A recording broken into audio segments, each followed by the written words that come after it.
Bonjour à tous, bienvenue à Old City Chess. Aujourd'hui, une autre partie agressive.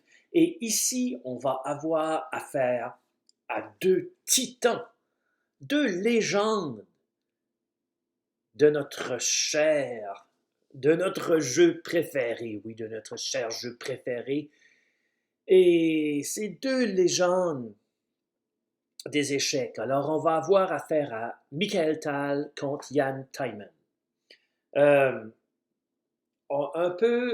puis cette partie-là a été jouée en 1988, donc euh, il y a une certaine différence d'âge relativement importante entre les deux, parce qu'en 88, Michael Tal avait 52 ans, et comme on le sait, Michael Tal est décédé en 1992, donc il avait vu des meilleurs jours avant ça contre Jan Timman qui avait 37 ans. Alors, parlons un peu Michael Tal. Alors, Michael Tal, c'est le magicien de Riga. Alors, quand on dit magicien, c'est ce qui il pouvait sortir une attaque comme magicien sort un lapin de chapeau. Alors, c'était un joueur formidable. Euh, Puis il avait dit aussi, parlant des sacrifices, il a dit, il y a deux sortes de sacrifices. Il y a les sacrifices qui sont corrects et les miens. Alors, ça en dit long sur le gars. C'est un joueur exceptionnel et dans le cercle, dans les gens qui jouent aux échecs, Michael Tal, on sait à qui ce qu'on a affaire. C'est un des joueurs favoris de milliers de joueurs. Son livre, My Best Chess Game ou My Chess Carrier, je ne sais plus, je l'ai ici en quelque part, son livre biographique, autobiographique, il est presque toujours mentionné comme un des meilleurs.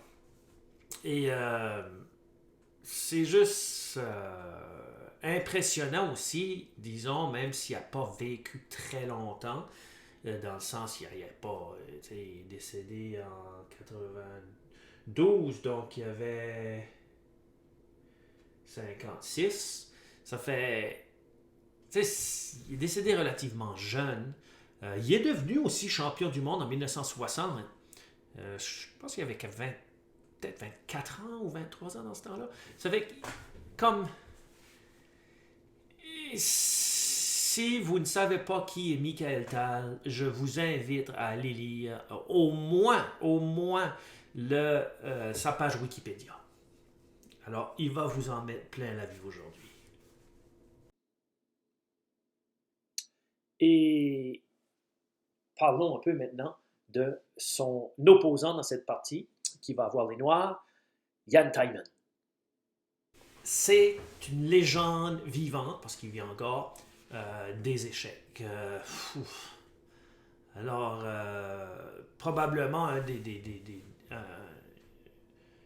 des grands moments de sa carrière, il faut que ça soit lorsqu'il s'est affronté à Karpov en 1993. Tristement pour lui, il a perdu, mais quand tu te rends à être si bon, à jouer pour le championnat du monde, t'es dans une autre catégorie. Euh, alors, c'est un super grand maître. Puis aussi, quand même, qui est très, très, très intéressant à mentionner, c'est que en 90, OK, il a perdu la partie d'aujourd'hui en 88, mais en 90, il avait atteint son meilleur classement Elo qui était 2680. Et 2680 en 90, là. Euh, disons que c'est pas les 2680 d'aujourd'hui. Euh, donc, il a joué contre tous les grands. Il a aussi sorti dernièrement un autre livre. Moi, j'ai un de ses livres qui est Titans, qui est comme les titans, là, les titans de Timon, qui parle, c'est vraiment un bon livre parce qu'il parle de plusieurs champions euh, du monde qui a joué certaines parties contre, puis il raconte un peu des anecdotes et bien sûr des parties qu'il a joué contre. Donc, c'est ça aujourd'hui. Alors, c'est vraiment beau de voir deux grands joueurs comme ça nous laisser une partie comme aujourd'hui. OK, Timon, dans cette partie-là, a probablement pas joué sa meilleure partie à vie, mais quand même, quand même. Donc, regardons un peu cette partie-là qui démontre euh, qui démontre de grandes facultés de Michael Tal de punir l'adversaire au moindre petite erreur. Et c'est d'autant plus surprenant que Michael Tal là, avait vu ses plus belles années d'une certaine façon étaient un peu passées, mais en même temps, il est devenu champion du monde euh, de Blitz en 1988 à Saint John, au Nouveau-Brunswick, lors du festival, euh, lors du festival qu'il y avait eu. Ça fait, c'est, c'est, et là on peut saisir encore plus tous les qualités de génie vraiment de Michael Tal. Et là, c'est c'est très beau parce qu'il n'a pas fait ça contre n'importe quel joueur, il a fait ça contre Ian Timon. Donc, regardons un peu qu'est-ce que ça donnait. Michael Tal, les blancs. Cavalier F3. Alors, une anglaise symétrique. 3. Je suis sûr de ne rien manquer ici.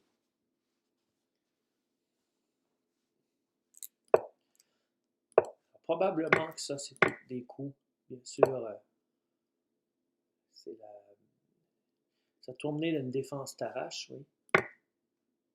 On va transposer. Cavalier 4, ok. Tiroc. Et fou B4. Bon, c'est là. Ici, fou E7 aurait été mieux parce que les Noirs auraient pu rocker rapidement. Ce qui va se passer, le thème ici, c'est le roi qui est resté au centre. Donc, fou B4 est une grave imprudence qui va être sévèrement punie par Michael Tal. Et combien de jours? C'est la manière de procéder vraiment belle. Ce qui a comme c'est montre vraiment qu'est-ce qu'un champion du monde, même si ça faisait 28 ans qu'il avait été, parce qu'il a été champion du monde en 1960. Alors, il montre. C'est juste. Wow. Et une chose aussi que j'aimerais vous dire, c'est regarder la photo qui est juste en dessous de moi et regardez les deux joueurs. Regardez la complicité, mais aussi regardez la vraie poignée de main, excusez, là, mais la poignée de main. Et regardez encore le sourire de Michael Tal, l'énergie qu'il dégageait. Et je dois dire de Timon aussi. Alors, c'est vraiment, on ne voit pas ça si souvent que ça tout de suite avec les joueurs élites d'aujourd'hui.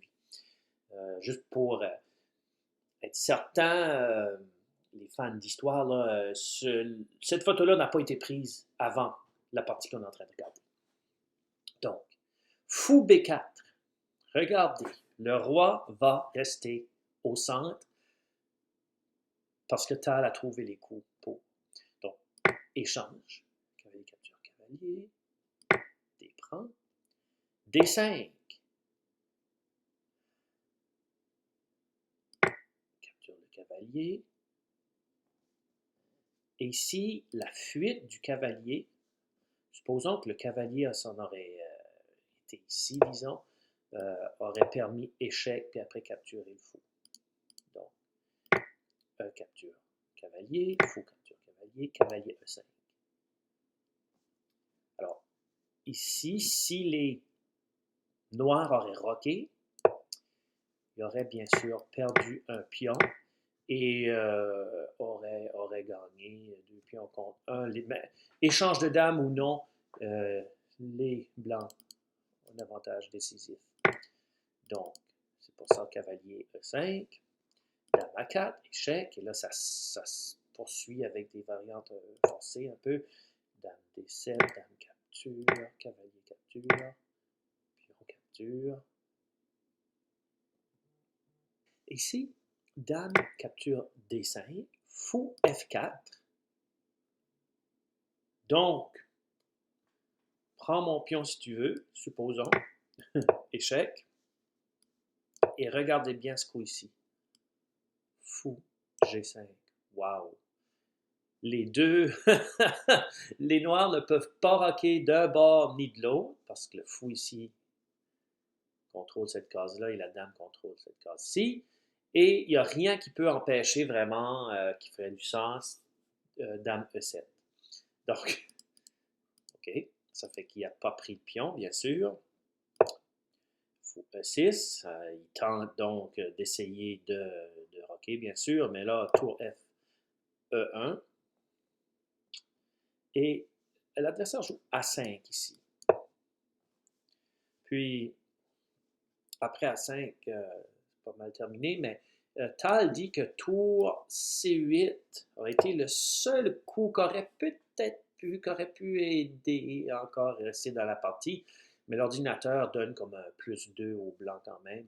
Alors, mais malgré tout, ça aurait été un coup qui aurait pu essayer de continuer la partie. Mais après A5, dame A3, bien sûr, pourquoi dame A3, il ne veut pas que les noirs roquent, donc il empêche les noirs de roquer encore, faire le petit rock. Tour C8, tour A, D1, ouch. Et la dame C5.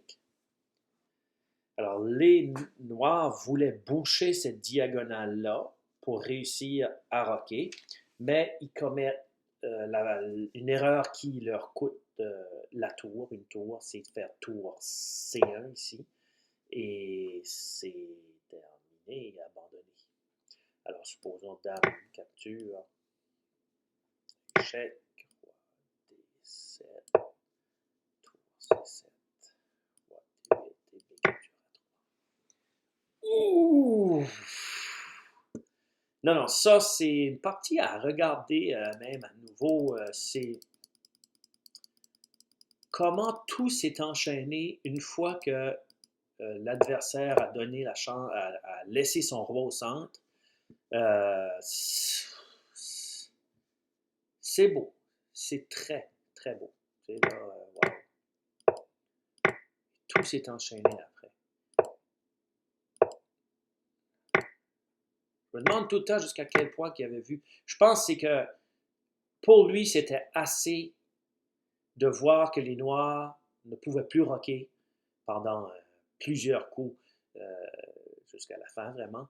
Mais c'était assez pour faire ce qu'il a fait. Donc, je ne suis pas certain qu'il a tout calculé, c'est sûr, mais le désavantage de laisser son roi au centre avec toutes ses lignes ouvertes a donné ce que ça a donné. Donc, wow!